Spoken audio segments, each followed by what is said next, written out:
Asthma ఉన్నవారు ఈ జాగ్రత్తలు తప్పకుండా పాటించాలి. ఆస్తమా అంటే ఏమిటి? శ్వాస తీసుకోవడంలో ఇబ్బంది కలిగించే ఒక శ్వాస సంబంధిత వ్యాధి. ముఖ్యంగా ధూళి, పొగ, కాలుష్యం లేదా వాతావరణ మార్పులు వచ్చినప్పుడు ఇది ఎక్కువగా కనిపిస్తుంది. ఊపిరి బిగుసుకుపోవడం, ఛాతీలో బరువు, దగ్గు, శ్వాస తీసుకోవడంలో కష్టం. ఇవన్నీ ఆస్తమా ప్రధాన లక్షణాలు.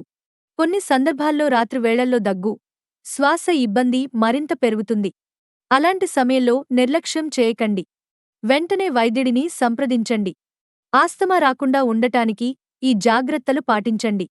ధూళి, పొగ, పెట్ హెయిర్లకు దూరంగా ఉండండి. అలెర్జీ కారకాలను గుర్తించండి.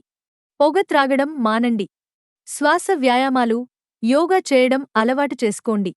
వైద్యులు సూచించిన విధంగా ఇన్హేలర్ వాడడం ద్వారా శ్వాస సౌకర్యంగా, జీవన నాణ్యత మెరుగ్గా ఉంటుంది. గుర్తుంచుకోండి, ఆస్తమా నియంత్రించదగిన వ్యాధి. సరైన చికిత్స, జాగ్రత్తలతో మీరు పూర్తి ఆరోగ్యంగా జీవించవచ్చు. ఇలాంటి మరెన్నో ఆసక్తికరమైన సమాచారం కోసం మా ఛానల్ను సబ్స్క్రైబ్ చేసుకోండి.